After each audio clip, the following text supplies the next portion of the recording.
Viewers, আমি আজকে খুব একটা ইম্পর্টেন্ট জিনিস শেয়ার করব আপনাদের মাঝে।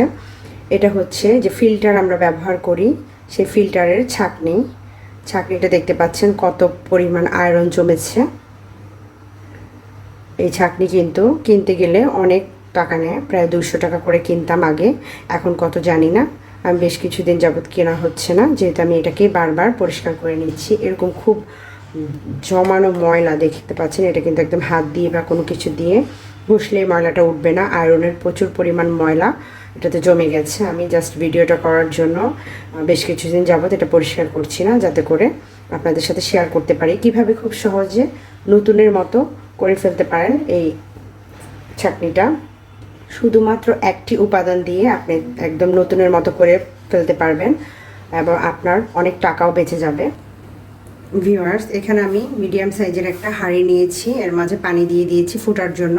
দেখতেই পাচ্ছেন পানিটা টকবগিয়ে ফুটছে। হাঁড়িটা এমন নিতে হবে যাতে করে আপনার যে ছাঁকনিটা আছে সেটা পুরোপুরি ডুবে যায়। খুব বেশি বড় হাঁড়ি নেওয়া যাবে না, আবার একদম ছোটও নেওয়া যাবে না। খুব বেশি বড় হাঁড়ি নিলে পানির পরিমাণ খুব বেশি হবে, যেটার মাঝে আমরা যে উপাদানটা দিব সেটা কিন্তু খুব পাতলা হয়ে যাবে। আর ছোট মিডিয়াম সাইজের হাঁড়িটা নিলে হবে কি, উপাদানটা পানিটার মাঝে খুব ভালোভাবে মিশবে, এতে করে খুব দ্রুত পরিষ্কার হবে। একদম কম খরচে কিভাবে আপনি এই কাজটা করতে পারবেন সেটাই আজকে শেয়ার করব। এই টকবগে ফুটানো পানির মাঝে এখন আমি দিয়ে দিব একটা লেবু। এখানে মিডিয়াম সাইজের একটা লেবু নিয়েছি, এই লেবুটাকে আমি চিপে দিয়ে দিচ্ছি খোসাসহ পানির মাঝে।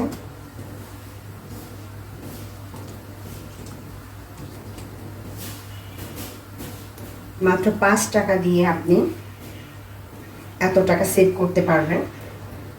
জাস্ট 5 টাকা দিয়ে একটা লেবু কিনেই কিন্তু আমরা অনেক টাকা সেভ করতে পারছি। এভাবে পুরো লেবুটাকে আমি ভালোভাবে চিপে খোসাসহ পানির মাঝে দিয়ে দিলাম।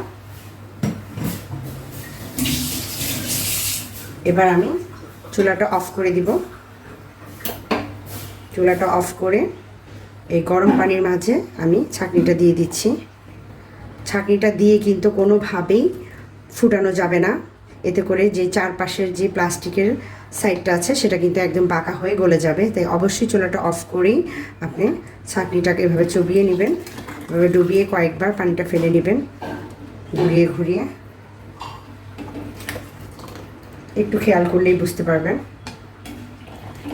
দেখতে পাচ্ছেন পুরো ছাঁকনিটা আমার পানিতে ডুবে গেছে। আমি কিন্তু খুব বড় হাঁড়ি নিইনি, আবার একদম ছোটও না, যাতে করে ছাঁকনিটার যে ময়লা অংশটা আছে অতটুকু ডুবতে পারে, ওরকম সাইজের একটা হাঁড়ি নিলে সবচেয়ে বেস্ট হয়। এবার এই ছাঁকনিটাকে আমি সারা রাতের জন্য ভিজিয়ে রাখবো এই পানির মাঝে। সবচেয়ে ভালো রেজাল্ট পাবেন আপনি এভাবে সারা রাত এটাকে ভিজিয়ে রাখলে। সকালে দেখবেন একদম জাদুর মতো পরিষ্কার হয়ে যাচ্ছে আপনার এই ছাঁকনিটা, একদম নতুন যেরকম কিনেছেন ওরকম সাদা একদম হয়ে যাবে। আর আয়রনটা উঠে কিন্তু হালকা হয়ে গেছে, দেখতে পাচ্ছেন। সাইডগুলো আমি দেখাতে পাচ্ছি কিনা, আয়রনটা অলরেডি উঠা শুরু হয়ে গেছে। এভাবে আমি সারা রাত ভিজিয়ে রাখছি আর দেখাচ্ছি সকালবেলা কতটা সুন্দরভাবে এটা পরিষ্কার হয়ে গেছে। ভিউয়ার্স, সারা রাত আমার ছাঁকনিটাকে আমি দেখতে পাচ্ছেন লেবু পানিতে ভিজিয়ে রাখার পরে ফলে কি সুন্দর পরিষ্কার হয়ে গেছে, একদম পুরো নতুনের মতো হয়ে গেছে। এবার এটাকে আমি কলের পানি দিয়ে খুব ভালো করে ওয়াশ করে নেব।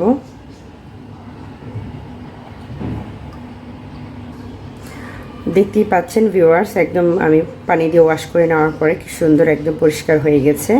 এবার কিন্তু আপনি এটাতে কোনো ধরনের পানি আর জমবে না, ব্যবহার করে দেখবেন। এই একটা উপাদানে আমাদের কিন্তু অনেক টাকা সেভ হয়ে যাবে। ছোট ছোট বিষয়গুলো আমরা যদি একটু খেয়াল রাখি কিচেনে, সেক্ষেত্রে কিন্তু আমাদের অনেক উপকার আসবে। এই যে লেবুর পানিটা সেটাও কিন্তু ফেলে দিবেন না, এটাকে আপনি ছেঁকে বিভিন্ন পরিষ্কারের কাজে ব্যবহার করতে পারেন।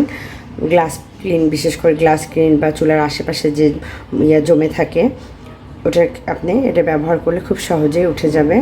আশা করি আপনাদের একটু হলেও উপকারে আসবে এই ছোটোখাটো টিপসগুলো। সবাই ভালো থাকবেন, সুস্থ থাকবেন, আমার চ্যানেলটাকে সাবস্ক্রাইব করবেন। আল্লাহ হাফেজ।